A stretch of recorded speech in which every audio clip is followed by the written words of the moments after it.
The desert felt wrong before Elias. Eli Harlan saw the house. Heat warped the horizon at 118 degrees, turning the boarded-up ranch into a mirage that refused to disappear. 71, ex-Marine, hands still steady from years diffusing artillery. He counted out his last $900 while dust needled his cheeks. This was supposed to be a new start.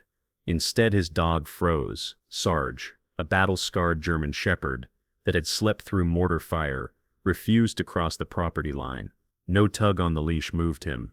Lips peeled back, he stared at the sealed front door and released a low, steady growl that made Eli's spine remember Fallujah. The real estate agent cracked her window 2 inches. "Sir, do you want it or not?"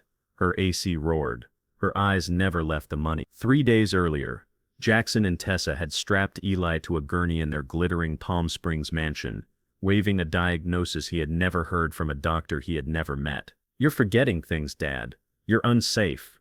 Minutes later, sun-bleached acres locked behind him with a metal click. Today he stood outside this abandoned ranch, only because he had slipped through one tiny crack in their plan. They believed the forged power of attorney gave them everything. They believed the old man they dumped in that facility had nothing left but confusion and a fading pension. None of them had ever asked about the heavy dog tag resting against his chest. Lena's parting gift, its engraving worn smooth by his thumb. Inside the dog tag, numbers represented $420 million. Sarge's growl deepened. The sound didn't say rats or termite damage. It said something else lived behind those walls. Something that knew exactly why Jackson needed Eli was declared insane before this house hit the market. The glass walls of Jackson's Palm Springs house turned the desert into decoration. Outside, palm trees glowed under sunset, pool lights pulsed blue, and distant traffic hummed like a faraway ocean. Inside, the air conditioning blasted so hard the vents hissed, chasing away every trace of heat, smell, and grit. Eli Harlan sat on the edge of a pale leather sofa, boots leaving faint dust crescents on the marble, feeling more like an exhibit than a guest. Tessa drifted in from the hallway holding a throw pillow, her barefoot steps silent. She wore soft beige from throat to ankle, a curated kind of comfort, nothing accidental. Her smile rose before her eyes lit, like someone had flipped a switch. "Dad, you seem fragile," she said, easing the pillow behind his back. Fingers smoothed the cushion, as if, with enough pressure, she could mold him into an image that fit their plan. Fragile. He wrapped both hands around the mug of lukewarm tea she had handed him, and let the word hit, then slide off. This same spine had hauled steel cables over rivers while artillery screamed overhead. These same fingers had tightened bolts on armored bridges in storms that slammed dust into his teeth. Yet here in his son's refrigerated palace, someone had decided fragile was the right label. "Just tired of waiting," Eli answered. "You said dinner at 6. "It is almost," she replied quickly. "We just wanted time to talk first, about everything." On the glass coffee table, a neat little arrangement waited beside the untouched bowl of almonds. A thick folder, a slim notepad, a pen placed exactly parallel to the folder's edge. Next to that lay his car keys, alone, separated from his phone, metal glinting beneath the recessed lights. Someone had moved them there after he sat down.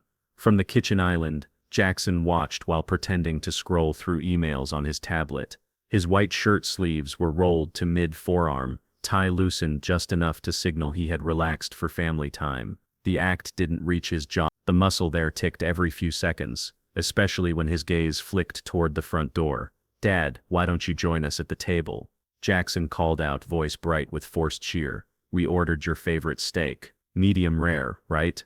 Just how you like it." "The family," Tessa answered. "Like old times." He set the mug down without drinking more. Dish soap clung to the surface, faint but distinct. Either someone had rinsed in a hurry, or they didn't care whether he noticed. He pushed himself to his feet, letting his knees straighten slower than they needed to. Let them think stiffness meant weakness.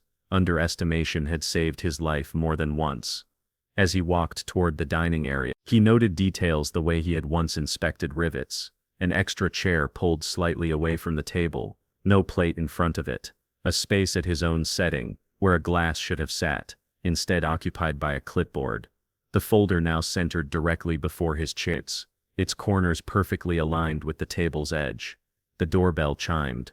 3 mellow notes that sounded friendly, harmless. No one jumped, yet every posture in the room sharpened. "I'll get it," Jackson said immediately, already moving. Eli paused with his hand on the back of the chair. The AC hummed overhead, a steady white noise. Beneath it, just barely, he picked up another sound. Sarge's bark, faint and muffled, coming from outside somewhere beyond the property wall. Short, clipped bursts, not playful. The sound of warning. He tracked Jackson with his eyes as the younger man crossed the foyer and opened the door. A woman stepped inside, heels silent on the marble. She wore a dark blazer, black pants, hair pulled into a clean knot. No family warmth in her posture, no casserole dish, no bottle of wine. Her gaze swept the space once, efficient, taking in windows, doors, exits. "Dr. Vega," Tessa said, already standing with her notepad pressed to her chest. "Thank you so much for coming." Jackson closed the door carefully, cutting off Sarge's voice. "Dad," he called, "this is the consultant we told you about." No handshake, no "nice to meet you." Vega gave a small nod. "Good evening, Mr. Harlan," she said. Her tone carried no curiosity, only assessment. "Your children asked me to help your family plan for the next stage of your life." The next stage. Eli let the phrase sit between them, like an unexploded shell. "I'm still in this stage," he replied. "You can speak plainly." They all moved to the table. Plates waited under silver covers, steam already fading from beneath the lids. Eli took the seat with the folder, placing his hands flat on the wood instead of touching it. Jackson sat to his right, Tessa to his left. Vega faced him, tablet propped up, screen angled so he couldn't see what glowed there. Tessa drew a breath and flipped open her notepad. The paper shook once, then stilled as she tightened her grip. "Okay," she began, eyes lowering to the list. "First, 2 weeks ago, you left the stove on and almost caused a fire. The neighbor smelled gas and called us."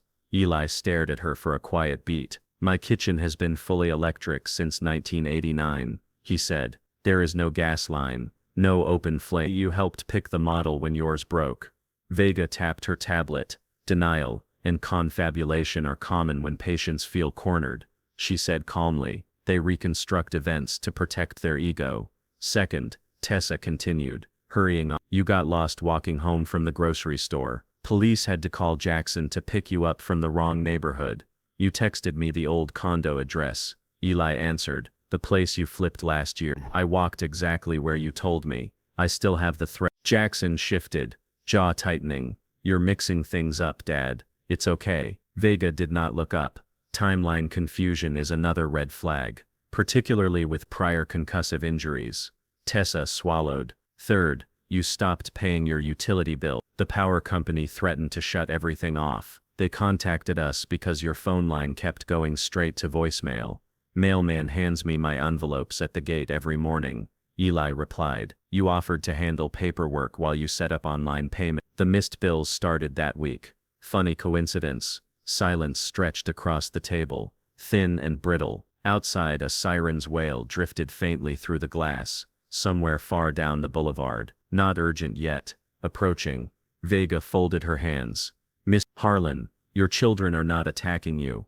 They are describing a pattern: memory gaps, impaired judgment, increasing dependence. With your age and medical history, the responsible decision is clear." "The decision," he asked. "We've reserved a place for you at Sun-Bleached Acres," Jackson said, voice sliding into practiced sympathy. "It's a beautiful facility. Gardens, private rooms, nurses on call. You'll be safer there than rattling around in that old house alone." "Rattling," Eli repeated, as if sampling the taste. He had spent peaceful nights under canvas beside burning vehicles. The ambulance doors banged open, and heat slapped Eli Harlan in the face before the smell did. Sun-Bleached Acres stood ahead like a forgotten motel at the edge of a dead highway. Stucco blistered, paint peeling over stained concrete. They rolled the gurney across dead grass, wheels squeaking, one loose bolt rattling with every bump. The air carried sour disinfectant over something older. Urine in concrete, stale sweat, and vegetables boiled into mush. From inside came a tired chorus, groans, coughing, and a television laugh track that did not match any real sound. "Welcome home, Grandpa," the orderly pushing the foot muttered. His name tag read Rico. Inside the lobby, the AC failed to erase the stench. Plastic plants slumped in chipped pots. Behind the counter, a woman with flat eyes scrolled her phone. Tessa appeared at Eli's side, clipboard already in her hands. Her perfume cut through everything. "We'll handle this part," she told Rico. "He gets overwhelmed with paperwork." Overwhelmed. Eli lay strapped to the gurney, watching her mouth shape that word. She positioned herself between him and the doors, blocking any straight line to the exit. Jackson lingered behind her in a pressed polo, sunglasses hooked into his collar. He pretended discomfort, but his gaze followed the pen. He slid a stack of documents toward Tessa. "These are the admission forms," the receptionist intoned. "Financial authorizations, power transfer, medications, rules, sign everywhere." It's highlight. Tessa flipped page after page, signature blooming across each line. "We'll manage your finances," she said lightly. "You won't have to worry about any of that. You can just rest." Eli's wrists itched under the restraints. They had loosened them for show, yet they still held. When the last page lay covered, Rico unbuckled the belts. "On your feet, champ," he said. "Intake time." The word champ scraped, but Eli pushed himself upright. A few residents drifted past in wheelchairs, slippers whispering on tile. He forced his breathing to stay slow and measured. A nurse with sagging shoulders led them down a hallway. Fluorescent lights flickered overhead. At a shallow alcove, Rico dropped a plastic bin on a metal table and snapped on fresh gloves. "All right," he said, his voice turning flat. "Wallet, phone, belt, grandpa, shoes too. Anything sharp stays here." "His name is Elias," Tessa corrected sweetly. "But yes, he tends to misplace belongings, so it's better to keep them safe with staff." "Misplace?" Another cut disguised as concern. Eli reached for his back pocket. No wallet. That had vanished when paramedics lifted him from the dining chair. His phone had disappeared earlier, forgotten in Jackson's kitchen. All that remained were his boots, his belt, Lena's watch, and the weight against his chest under the transport shirt. He unthreaded the belt and laid it in the bin, then sat to untie his laces. Rico yanked the boots free before they cleared his heels, tossing them in with a clatter. "Watch," Rico said. Eli slid it off slowly, buying seconds.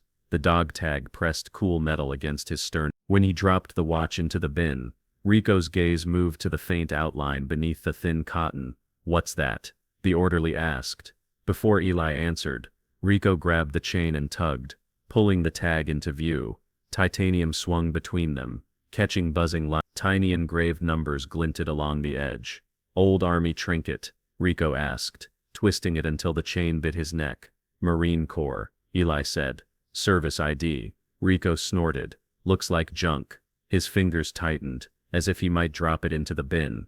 Tessa stepped closer. Her eyes skimmed the metal, then jumped to his face.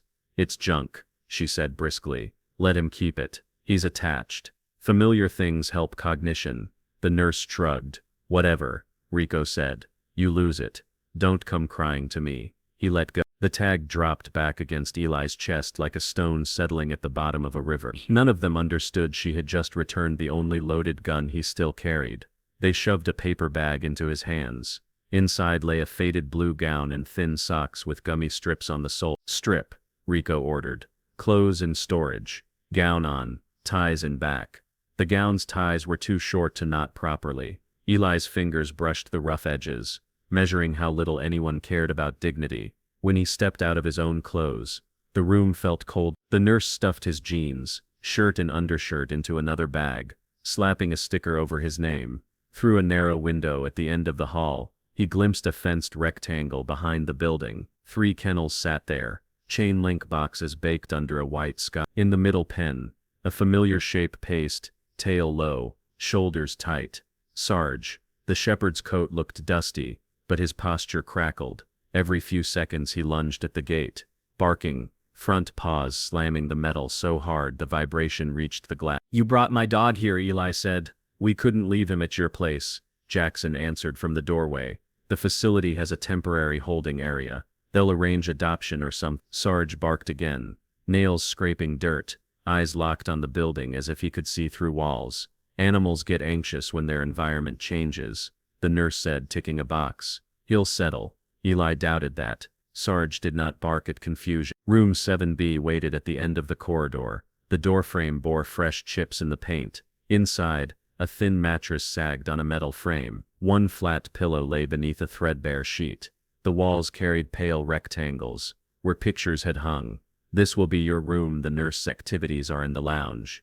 Meals follow the schedule. Use the call button if you need help." Jackson stepped in, scanning the cramped space. "This is good, Dad," he said. "You'll be looked after." Tessa hovered in the doorway. "We'll visit," she added. "Once you're set, you just focus on getting better." Rico snapped a plastic bracelet around his wrist. His name and a number glared up in black. "Official now," the orderly said. "You're part of the family." When they walked away, the door clicked shut with a soft finality. The sound reminded him of an armored ramp closing before a convoy rolled into hostile streets. Only this time he was barefoot, wrapped in thin cotton, and apparently unarmed. Except for the weight against his chest, he lay back on the mattress. Springs, a brown stain on the ceiling spread above him. Through muffled game shows and distant cries, he heard Sarge again, barking in steady bursts. His fingers closed around the dog tag, feeling the engraved pattern under his thumb, each notch a coordinate only he knew how to read. Lena's face rose in his memory, calm even with tubes in her arms, telling him to trust metal more than people. Ever been stripped of everything but one small thing, and realized it held your entire future? He let the thought float in the stale air and tightened his grip on the tiny slab of titanium like it was the last bridge he was ever going to build. Eli lay on the thin mattress in room 7B, fingers curled around the cool dog tag as if it were the only solid thing left in a world built from paperwork and lies. Fluorescent light pulsed above him, turning the titanium into a dull shard of moonlight. Every groove along its edge carried a memory, yet tonight one rose sharper than the rest, dragging him back to a different bed, a different failing body, and the woman who had placed that metal in his palm. In 2015, Lena's hospice room smelt of antiseptic and oranges. She insisted on oranges, saying the peel reminded her of summers when they were too broke for real vacations, but rich enough to sit on the back porch and dream. Now tubes climbed from her arms to humming machines. Chemo had stolen her hair and cancer her breath, yet her eyes still held the same precise focus she used whenever she drew designs across graph paper. "Stop hovering," she rasped when he adjusted her blanket for the third time. "I am dying, not glassware." "You are not dying today," he replied, though they both knew the calendar had stopped listening to his stubbornness. She waved one thin wrist toward the visitor chair. On it rested a small black velvet box, slightly open, like a mouth about to deliver a secret. Next to it lay a folded receipt with titanium circled twice and underlined notes in her tight handwriting. "Machinist, military grade, and encryption." "Open it," Lena said. He did, thumb rubbing the nap of the velvet without thinking. The dog tag inside looked heavier than it was, darker than the standard issue he had worn through deployments. Tiny channels traced along the border, almost decorative until you saw how precise they ran, as if etched by a laser willing to cut atom by atom, until "Thought you already gave me all the jewelry a Marine could want," he joked, trying to ignore how her chest lifted in labored increments. "That old tag has numbers everyone trusts," she said. "This one has numbers nobody must see until you decide. Different mission." She nodded toward the back of the tag. He lifted it, squinting at the etched characters barely visible, unless caught at the right angle. They did not look like account numbers or bank routing digits. They looked like nonsense. Broken code. "What is this, Lena?" he asked quietly. "Insurance," she answered. "Against the day they stop seeing you as a man and start seeing you as a balance sheet." She coughed, then swallowed, forcing each word through a throat that seemed to shrink every hour. "If they see you as a balance sheet, activate Lena's protocol," she said. He frowned. "Protocol?" She smiled faintly. "You taught me to love procedure. Consider this my final operation order," she explained between careful breaths. During his last 5 overseas contracts, he had wired chunks of hazard pay into an account she controlled, telling her to keep the money safe, maybe park it somewhere simple. Instead, she had spent nights reading medical journals and market reports. When a tiny lab called Gene Forge Therapeutics announced promising work on retinal repair, She bought while the shares still lived in penny stock limbo. They laughed on television when their trials slipped behind schedule, Lena said. Said the science was fantasy. I kept buying. Years passed. Breakthroughs arrived.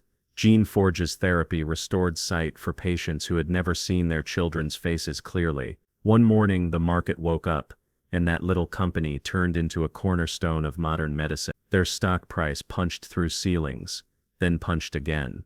Quietly, without new trucks or flashy vacations, their modest savings mutated into $420 million. You kept the accounts in my name, she said. Shifted through shell companies. No direct trail to Jackson. No breadcrumb path for anyone who thinks inheritance means entitlement. Inside the titanium rested a micro-ledger, a physical key for an encrypted vault scattered across several jurisdictions, each node requiring this exact pattern of scratches, this precise series of digits, to unlock. You always believed discipline builds character, Lena whispered. So we lived small, same house, same old truck, same hand-me-down furniture. You took Jackson fishing instead of to resorts. You showed him how to untangle lines, and how to sit still long enough to hear frogs over traffic. Eli saw it then, as clear as if a projector lit the hospital wall. Jackson at 8, cheeks sunburnt, grumbling about worms, Eli's rough hands closing over his smaller fingers to show him how to cast gently, instead of whipping the rod like a weapon. The boy rolled his eyes, then laughed when a fish finally tugged the line. You paid his tuition when scholarships fell short, Lena continued. You slipped anonymous money against Tessa's student loans, when she cried in our kitchen about collection calls. You never wrote speeches about sacrifice. You just kept your head down and taught them that showing up, over and over, mattered more than shiny nonsense. She turned her head, looking toward the window. Beyond the glass, early desert evening painted the sky the color of dust on old boots. Do you know what Jackson sees when he visits now? She asked. His parents, Eli answered automatically. Failure, she said softly. He sees failure. He sees a father who never cashed in, never traded sweat for status, and never moved into a neighborhood where security guards open doors. He looks at this room, at these walls, and thinks we lost a game he believes he understands. Her hand searched the sheet until his fingers met hers. He does not know about this tag, she said. He does not know about Gene Forge, not the amount, not the access. He sees a pension with just enough padding to keep you housed and fed, and he resents even that because it requires effort. He will not be the only one, Lena went on. As you grow older, they will come. Advisors, lawyers, administrators, and children with real estate brochures. They will smell numbers, and pretend they smell concern. She pressed his hand harder around the tag, nails digging into his skin. If they ever look at you and see columns instead of a person, she whispered. If they try to move you around like a minus or a plus, promise me you will not hand this over. Activate Lena's protocol. Call the people we trust. Lock everything down. Make them prove they love you without tasting assets first. Back alone in room 7B, that memory dissolved into the stale ceiling stain above him. The dog tag sat warm now, soaked with his heat. Down in some encrypted network, Gene Forge wealth still waited, tethered to this tiny object, and the woman's stubborn faith in his judgment. He thought about Jackson's polished floors, about Tessa's careful signatures, about how easily they had tried to tuck him away inside peeling walls and buzzing lights. He saw his son's face at the fishing dock, then overlaid it with the one at the dining table, lips forming lies wrapped in concern. What would you do if the person you raised tried to bury you alive? Signatures. The building grew quiet after Valdez left. Eli stared at the cracked ceiling, forcing himself not to reach under the pillow. In bad places, acting early got you noticed. Here attention meant searches and more lies in his chart. He listened instead. A wheelchair squeaked once. A door clicked, then silence. The hallway lights dimmed slightly. From the break room came a soft chime, and the rough hum of an old microwave. The vents shuddered as power dipped. That was the window. He slid his hand under the pillow and felt cold plastic. A small burner phone lay there, plain and ugly, with no case or logo, just scuffed housing and raised buttons. It felt like field gear, cheap, expendable, and built for one task. He rolled onto his side so the blanket hit his hands and pressed the power key. A dull glow lit the screen. One contact sat in the list, written in block letters: Rice sees. Captain Kegel Rice had once commanded Marines whose convoys trusted Eli's bridges. After the Corps, he fought quieter battles with contracts, shell companies and failing corporations. Years earlier, at Lena's insistence, Eli had told him about the tag and the vault hidden behind it. Together they built structures around that money, the way they built around a load-bearing beam. If Lena's protocol ever needed to run, Rice would be the one to push it. Eli tapped the name. The line rang 4 times before a rough voice answered. "This line dies after this call," Rice said. "If you misdialed, hang up."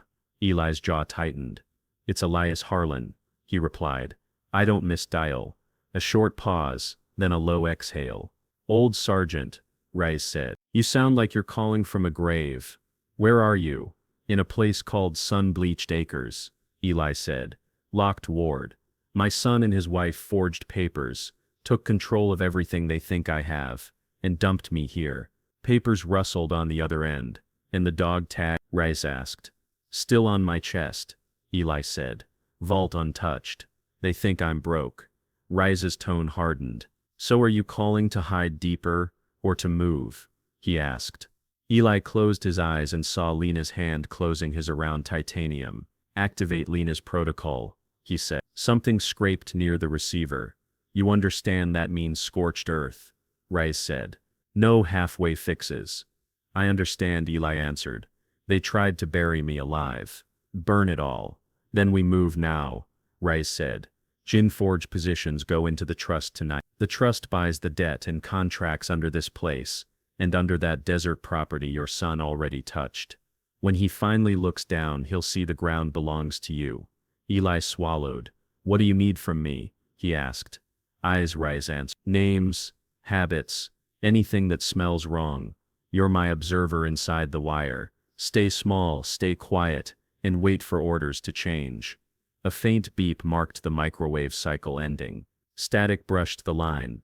"This number erases itself when we hang up," Rice said. "There won't be another call. When staff start acting confused and your son stops sounding sure, you'll know the fuse reached the charges."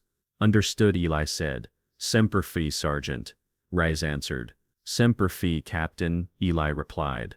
The line clicked dead. The screen went black. Eli slid the dead phone back beneath the pillow.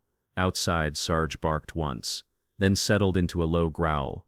Eli gripped the tag until its edges bit his palm, and stared into the dark, feeling the first shift of a campaign beginning. One phone, one call, one chance.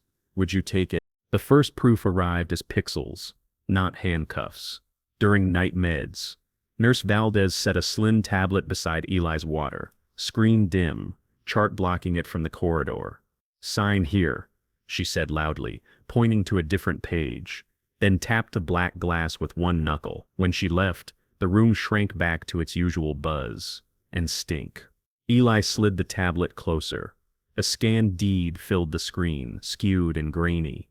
In the box labeled "Seller," his name appeared in block print, followed by a looping signature that almost but not quite matched his hand. The strokes were tilted wrong and too smooth, like someone had copied his writing from a bank card. He read the legal description.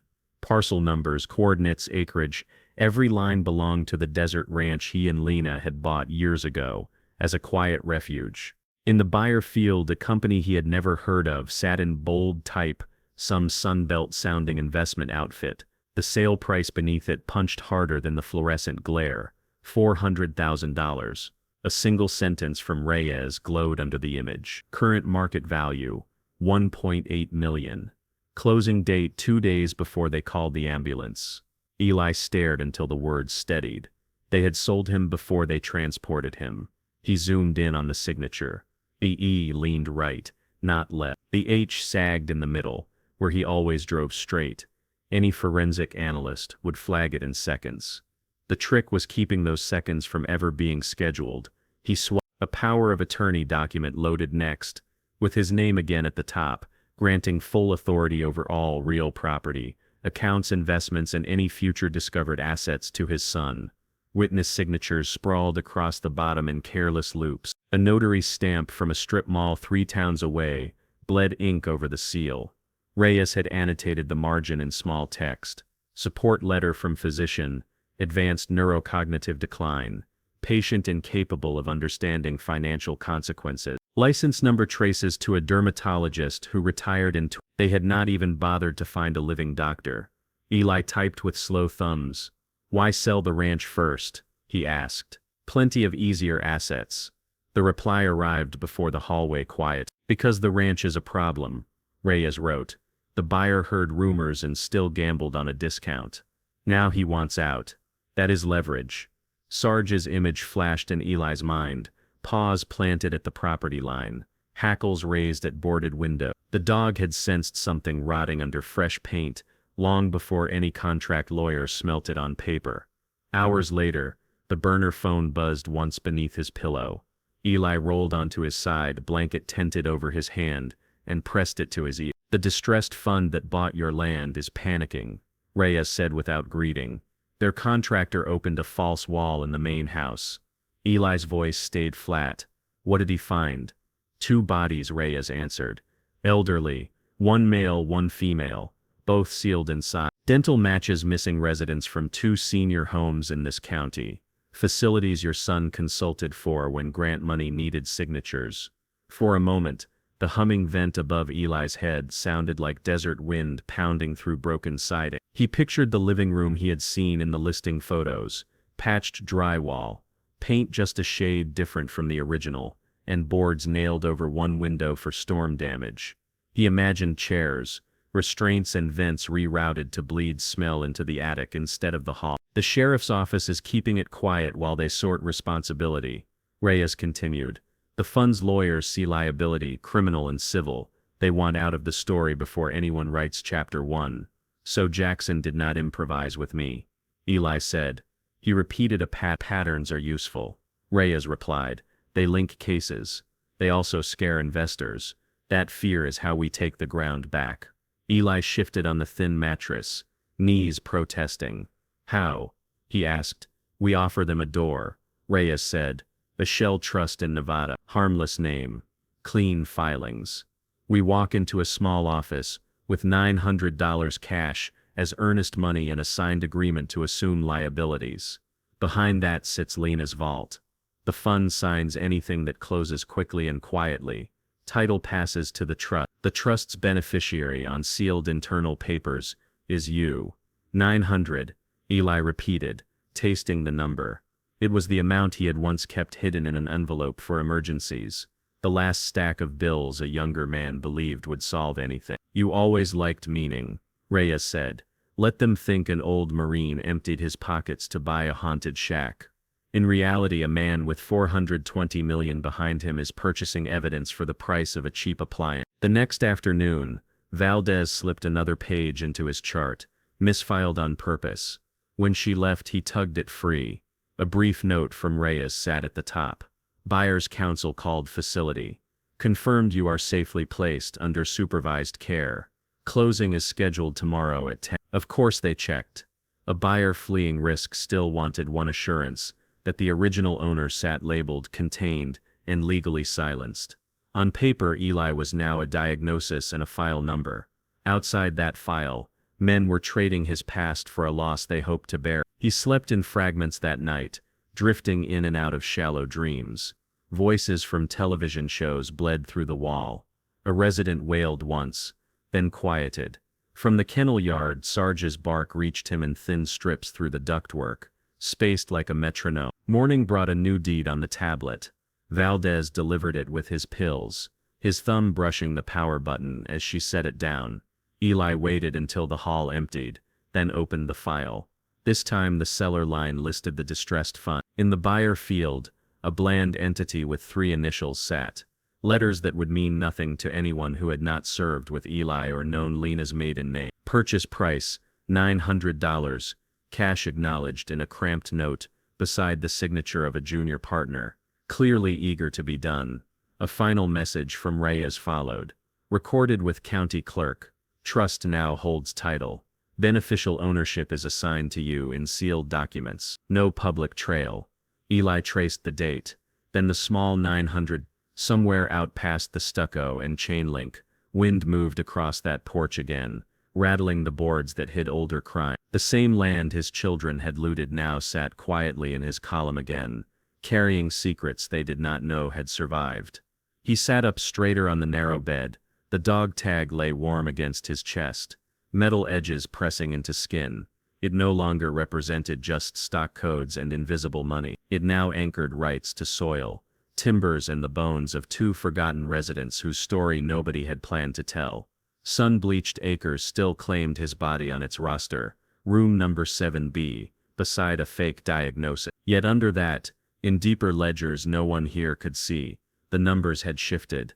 The old Marine locked in their hallway now owned the sagging ranch they feared, the walls that had swallowed victims, and the yard where Sarge had refused to step. They believed he was contained. In truth, they had handed him the ground under their feet. Eli now controlled the cage and the crime scene, and when he finally moved, every escape route his son trusted would run straight through property carrying his name. He breathed slowly, feeling the old combat calm return, and promised himself that when the first move came, he would not hesitate, not flinch, not forgive, only finish. For good. The takeover began with distance. Sun-bleached acres kept Eli Harlan in room 7B, counting pills and pretending he could not track time. Miguel Reyes moved 3 states away, inside conference rooms without windows, wearing suits that hid the same scar on his shoulder, from shrapnel in another desert. Finance men saw an ex-military consultant, with a decent vocabulary, and assumed he had crawled his way into their world. They never imagined he still thought like someone planning an operation. Eli's nights followed an ugly rhythm. Dinner at 5, sedatives disguised as kindness at 6, parked in a plastic chair beneath a muted television, until someone remembered to wheel him back. While orderlies complained about wages and administrators grumbled about budgets, Reyes studied balance sheets, debt covenants, state inspection reports, and lawsuit dockets. Sun-bleached acres was not one rotten building. It sat inside a chain of 12 facilities, all owned by the same holding company, all carrying the same infections: understaffing, falsified logs, deferred repairs, and loans stacked like unstable bridges. Lena's old investing had built the skeleton for what came next. Years ago, when Gene Forge started spitting out serious dividends, she refused yachts and beach houses. Instead, she quietly bought into boring conglomerates that nobody bragged about at dinner. One of them, buried under layers of shell entities, owned Sun-bleached acres. Through that, a branch called AC Trust held 9% of the parent company. On paper, AC meant something bland for auditors. For Lena and Eli, it meant after confinement. That single digit of ownership gave them a foothold, long before Jackson ever printed a forged power of attorney. News of the bodies in the desert ranch wall moved through the financial world in whispers. First, a confidential incident report at an insurance firm. Then, a sealed memo about potential exposure circulated between risk officers. 2 corpses wearing wristbands from different senior homes, run by the same board, turned every spreadsheet toxic. Lenders stopped smiling. Insurers rehearsed phrases like policy limitations in emails they prayed would never get subpoenaed. Shares in the parent company wobbled, then slid as analysts downgraded them from stable to don't touch. Reyes fed Eli pieces of that collapse like breadcrumbs. A photocopied article folded into his chart. A stray sentence overheard by Valdez when a regional manager ranted near the nurses' station. The administrators muttered complaint about corporate idiots turning our name radioactive. Every fragment clicked into the lattice Eli kept in his head. While staring at cracked paint, staff started enforcing trivial rules with sudden zeal, as if tighter bed rails could hold back an avalanche of subpoenas. Then the emergency audit hit. Regulators announced an accelerated multi-site review, citing information suggesting systemic failure. The email arrived flagged red. The administrator read it, went pale, then stomped down the corridor shouting about clipped nails, updated care plans, spotless floors, and perfect charts. Rooms got wiped in a frenzy. Residents who had gone months unseen by doctors were suddenly poked, prodded, and charted. The smell of panic rose sharper than disinfectant. Outside that frantic scramble, Reyes asset managers who had once bragged about optimizing elder care margins began scheduling private calls at strange hours. They knew an audit could dig up not only neglect, but also the financial engineering they used to strip cash from facilities and leave them wobbling. If investigators tied the ghost residents in Eli's ranch wall to billing records, criminal charges would follow. Wealthy partners did not like words such as fraud and homicide near their names. Through AC Trust, Reyes approached the largest creditor holding the chain's debt. He spoke their language with calm fluency: recovery rates, collateral packages, cross-default triggers, and reputational contagion. He offered them an exit, one buyer willing to take the entire chain, all 12 locations, and all obligations, before enforcement actions turned their portfolio into headlines. $11 million cash, wired clean, in exchange for the keys and the paper proving every corner cut. That money came from Lena's careful hoarding of risk. Gene forged dividends, timed stock sales and reserves inside the trust, were funneled into a war chest. 9% ownership had given Eli a seat near the fire. The acquisition would turn that sliver into effective control. The creditor ran scenarios. Every projection ended worse if regulators kept digging. Fear usually signed faster than greed. They agreed to talk. The parent company's stock finally buckled on a rainy afternoon. Emergency audit notices hit the newswire. Anonymous insiders leaked phrases like irregular patterns and unexplained deaths. Cable pundits who had once praised the chain's efficiency now warned retirees' funds to steer clear. The board called an emergency meeting. Some directors brought lawyers. None brought a rescue plan. In room 7B, a muted television looped footage of ambulances outside unfamiliar buildings wearing the same logo as the one on Eli's bracelet. A headline crawled along the bottom: Elder Care Chain Faces Investigation. Liquidity Crisis. A nurse changed the channel, mumbling that the negative stuff upset residents. Eli caught his reflection in the black screen for a second, and saw the faintest curve of his own mouth. To strangers, the chaos looked random. To him it looked like shaped charges detonating exactly where the old structure needed to fall. Within 2 days, offers landed on the boardroom table. Scavengers circled parts. A regional operator wanted 3 profitable city sites. A tech firm sniffed around the billing data. A private equity group offered a brutal sale-leaseback that would dump the clinical mess on somebody else. Only one bid took the entire system at once. It came from a forgettable entity funded by AC Trust, represented by Reyes, now wearing the polished mask of a distressed asset specialist, rather than a Marine. He laid out the terms once, voice even. $11 million in cash, assumption of all liability, willingness to work with regulators rather than fight them, no endless due diligence tour, no delay, no press conferences. In return, the sellers received a narrow indemnity wall for problems already disclosed. Anything still buried stayed there. If they refused, he added, enforcement could freeze transfers completely, while investigators traced every invoice. Then nobody would sell anything, and creditors would start asking to see individual signature. They looked at each other, at their messages pinging with new bad news, at the sliding chart on someone's tablet. One director finally asked, "Why would anyone want this disaster?" Reyes didn't blink. "Because I understand structure. You have rotten beams, not in the idea of care. With the right control, these places can be rebuilt. With the wrong hands, they keep turning into crime scenes." No one at that table guessed the most damning crime scene in their portfolio already belonged to his client. They voted before sunset. Motion passed. Sale approved. Lawyers raced to shove signatures under pens before courage failed. Paperwork traveled through email servers and county offices faster than guilt. Deeds updated. Licenses shifted to new shell. Internal messages announced a new ownership group committed to compliance and resident dignity. Staff rolled their eyes at the slogan, but they noticed when somebody finally ordered enough gloves. That night, Valdez slid the burner beneath Eli's pillow between rounds. "You got a call," she whispered. He pressed the phone to his ear, and heard Reyes's steady tone. "It's done," Reyes said. "We now control the chain through AC Trust. Your 9% from Lena's early moves ties into a structure that holds everything. On paper, you're still a confused old man in 7B. In reality, you're the quiet owner of every hallway they think cages you."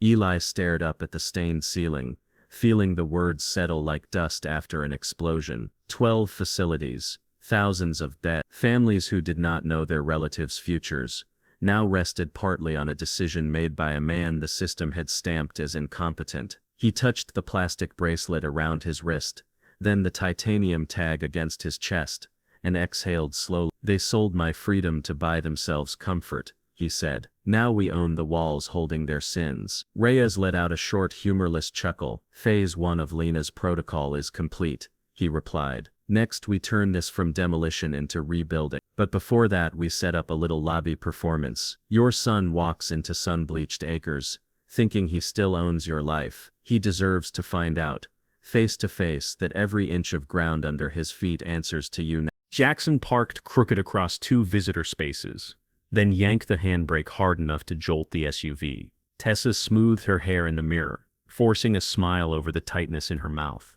Sun-bleached acres rose ahead, but it did not resemble the tired box they remembered. Fresh stucco shone bright under the sun. New glass doors reflected trimmed hedges instead of dead grass. This can't be the same place, Tessa murmured. Corporate facelift, Jackson said. They panicked after the audit. We check on him, sign what we need, and keep control. They stepped through the sliding doors and stopped. The smell had changed. No sting of urine or boiled vegetables, only lemon oil and coffee. Vivaldi flowed from hidden speakers. A mahogany desk anchored the lobby, its surface polished enough to mirror the ceiling lights. Behind it, wearing a navy blazer instead of scrubs, stood Valdez. Tessa blinked. You're the nurse. Valdez's badge now read Executive Director. Director, she corrected. Welcome to Sun-Bleached Acres under new ownership. How may I help you? We're here to see our father, Jackson said. Elias Harlan. Room 7 something. Valdez tapped at a sleek monitor. Her nails clicked once, twice. We don't have any patient by that name, she said. Tessa laughed too quickly. That's impossible. We checked him in ourselves. Ambulance. Paperwork. Signatures. Try Eli. We have no patient named Elias or Eli Harlan, Valdez replied. Our census is accurate. Jackson leaned over the counter. Listen, he said, voice sharpening. We have power of attorney. We placed him here less than 2 weeks ago. You will take us to him, or you'll be hearing from our attorney. 2 security guards stood near the far wall, posture watchful. They straightened as his tone rose, hands drifting toward radios. You may absolutely contact counsel, Valdez said. They will discover the same information I'm about to show you. She rotated the monitor toward them. On the screen, a profile displayed a photograph of Eli in a dark suit. Shoulders squared, gaze clear. The faint outline of his dog tag showed beneath the knot of his tie. Below the image, instead of room assignment, a different header glowed. Owner. Elias Harlan is not registered as a patient, Valdez said. He is listed as principal owner and chair of the board. As such, he does not receive visitors without approval. Tessa's fingers closed over her mouth. Owner? She whispered. That's a clerical screw-up, Jackson snapped. He's incompetent. We have a diagnosis from his physician. The physician whose license number appears on your forms retired 15 years ago, Valdez said. State records show he died 7 years before your father's alleged evaluation. Interesting ghost. Visiting hours for residents run from 10 in the morning to 4 in the afternoon, she continued. For you, however, visiting hours are never. Jackson slammed his palm on the desk. The sound cracked across the lobby. You don't decide that, he shouted. We are his family. We decide what happens to him. Bring out whoever runs this place now. Both guards moved at once, stepping between him and the desk. Sir, you need to calm down. Once, Jackson shrugged him off and lunged for the monitor, fingers reaching for the screen as if he could claw the word odor away. The closer guard caught his arm, twisted it toward his back, and drove him chest first against the polished edge. The second guard pinned his other wrist. Enough, Valdez said. A side door clicked open.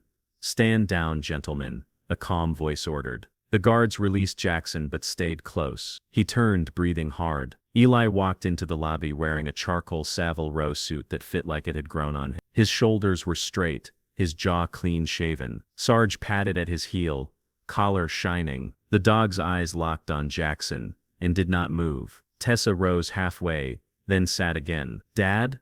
She whispered. Eli studied them both as if they were unfamiliar terrain. Sunlight from the high windows caught the faint bulge of titanium beneath his shirt, a quiet glint over his heart. "Family doesn't forge signatures," he said. The words were calm, almost conversational, yet they cut deeper than any shout. "Family doesn't sell a man's land like stolen scrap. Family doesn't strap its own blood to a gurney on the strength of a dead doctor's name." "You're confused," Jackson shot back. "They dressed you up and fed you a story. You don't understand what we've done for you." Eli lifted one hand. A guard placed a folder in it without a word. He opened it slowly.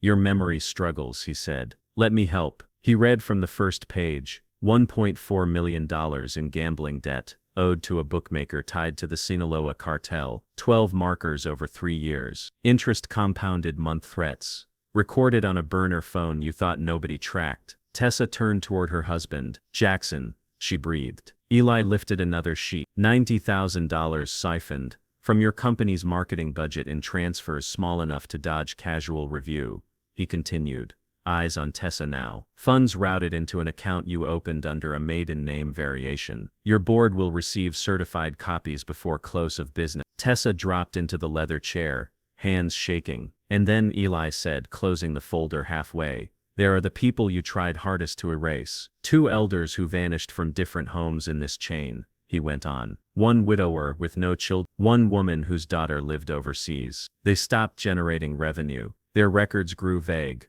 then ended. Later their bodies appeared behind a false wall in my ranch house. The same property you rushed to sell at a discount using forged authority." Sarge's growl rolled across tight. "You turned those walls into a grave, because you thought nobody would look behind fresh paint," Eli said. "You repeated the pattern again and again. Isolate, discredit, transfer, strip, disappear. When it reached me you added an ambulance and a gurney." Valdez stepped beside him. "State investigators have the files," she said. "So do federal agents." One guard spoke softly into his radio. Jackson's bravado sagged. "You can't pin this on us," he said, voice fraying. "We were trying to protect you. You sign anything they hand you. You always." "I built bridges under fire," Eli answered. "I read every bolt pattern while artillery landed. I signed those early investments with Lena because we believed in building, not looting. I handed you education, opportunity, and a life without hazard. You answered with forged documents and a plan to turn me into another name that stopped receiving mail." Eli looked from his son to his daughter-in-law. Whatever softness had once lived behind his eyes now sat behind locked doors. They no longer held a key.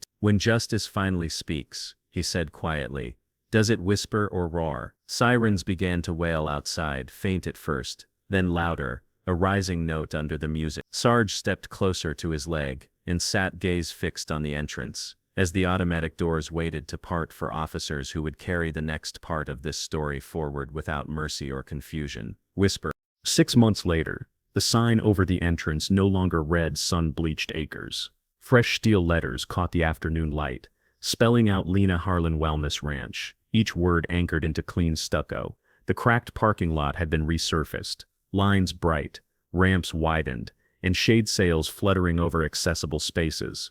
Where dead grass once baked, jacaranda trees spread violet blossoms above winding paths. Families stepping through the glass doors smelt citrus and rosemary instead of bleach and despair. Inside, no television blared unattended. Volunteers read books in soft chairs. Nurses in new uniforms laughed without watching the clock, and the lobby's mahogany desk served as a station for genuine welcome rather than a barricade for excuses. 5-star design touched every hallway, yet behind the shine lay something rarer than polished railings. Security for people who had spent lives building bridges, raising children, teaching classes, stocking shelves, and surviving wars. Subsidized rates, funded quietly by dividends from GeneForge and other unseen engines inside AC Trust, meant veterans on fixed incomes shared the same gardens as retired teachers and grandmothers once priced out of decent care. Reporters came, cameras tracking along solar panels and therapy rooms, calling the place a national model for elder dignity. Eli never stepped into their shots unless absolutely necessary. He preferred the courtyard by the west wall, where chessboards waited under pergolas woven with climbing roses. On a mild afternoon, he sat across from a retired bus driver named Marjorie, who played with the ruthless patience of someone that had once watched traffic swallow impatience every day. Sarge lay at his feet, head resting on Eli's boot, ears flicking whenever a wheelchair rolled over gravel or a grandchild squealed near the koi pond. The dog had learnt the rhythms of this new life. His old growl remained, but now it surfaced mostly when delivery trucks idled too close or when someone unfamiliar cut across the lawn without checking in. Eli moved a night, trapping one of Marjorie's rooks. She snorted. "You pretending to be harmless again, Harlan?" she asked. "Bad habit," he replied. "I am trying to break it." She eyed his suit jacket, less formal than the one from the lobby showdown yet still cut by the same tailor. The titanium tag rested beneath his shirt as always, cool against his chest, more reminder than she. A soft shadow fell across the board. Tessa stood a few steps away, wearing a faded in-and-out visor, name tag crooked, apron folded over one arm. Her hair was tied back, makeup minimal, and eyes rimmed with the kind of fatigue that came from double shifts, not late-night party. She looked smaller, as if months of standing under fluorescent burger joint lights had sanded away the sharp edges she once used like weapons. "Mr. Harlan," she said, voice steady but low. Marjorie glanced between them, then rose with a grunt and dusted off her slack. "I'll give you the board," she murmured, nudging Sarge's flank with her shoe. "Dog and I can supervise from the bench." Sarge followed her obediently, though he glanced back twice before settling nearby. Eli did not stay. He simply looked at Tessa, giving her room to decide whether this moment would exist. "You could have called," he said. "Terms of probation allow supervised contact," she answered. "I thought this counted." Somewhere beyond the wall, traffic hummed. Inside, distant music from a group exercise class drifted through opened windows. Tessa's hands tightened on the apron until her knuckles whitened. "I'm sorry," she said. 3 syllables, simple yet they landed heavier than the legal documents had. "For the papers, for the lies, for telling myself we were saving you while we sold you, for pretending the old people who disappeared were just numbers." She swallowed. "I knew enough to ask questions. I never did." Eli studied her face, searching past guilt for the hollow self-justification he had heard in the lobby. It was gone, replaced with something rawer and quieter. Sentencing had given Jackson 12 years behind bars, plus restitution he could never realistically pay. Tessa had stood before a different judge, her cooperation and confession earning probation, mandatory community service, and a lifetime ban from managing anyone's finances. The court had not ordered her to flip burgers. She had chosen the job anyway, saying in her statement that she wanted work where the money she touched arrived as honest wages and left as food, nothing hidden. The probation officer suggested volunteering here instead of extra hours at the grill. She said. "Felt fraudulent, until I remembered what we did. Now it feels necessary." They stood in silence for a long stretch. Sarge huffed softly, then laid his head down again. A breeze stirred rose petals on the chess table. Finally, Eli nodded once. "Accepted," he said. The words surprised her enough that she blinked. "Trust?" she asked. His gaze did not soften. "Never," he answered. "Trust is for people who don't practice betrayal by rehearsal." Pain flickered in her expression, but she nodded. "Fair," she said. "I didn't come asking for I came to see if you're all right." He tilted his head toward the gardens, the fish pond, and the distant laughter drifting from the art room. "Better than all right," he said. "We turned a prison into a refuge. People who were units on a spreadsheet now have names on garden plaques. That won't undo what happened in those walls, yet it stops the pattern from continuing. That is what I call all right at my age." Tessa exhaled, shoulders loosening. "Then I'll keep flipping patties and refilling cups," she said. "Seems appropriate." She stepped back, then hesitated. "If you ever need a ride, or someone to run errands, we have staff," he interrupted gently.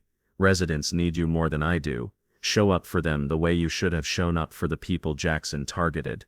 That will matter more than apologies pointed at me." She bowed her head, then turned toward the gate, shoes crunching lightly on gravel. When she reached the path's curve, Sarge lifted his head again, watching until she vanished from view. The sun slipped lower, shadows stretching long fingers across the courtyard. Somewhere, another admission orientation started, with a social worker explaining rights instead of hiding them in fine print. Eli reset the pieces on the board. each clack of wood on wood echoing like a small, deliberate promise. He looked past the roses toward the camera you cannot see but feel the invisible lens watching from wherever you sit right now, in a different room, a different city, maybe holding your own small list of grudges and regrets. So, he said quietly, as if addressing only the person on the other side of the glass, what would you do with $900, a dog and a betrayal? The question hung in the air. Stories like this start quietly, with choices nobody else notices. For comment below, I'd buy the prison or I'd walk away, he continued.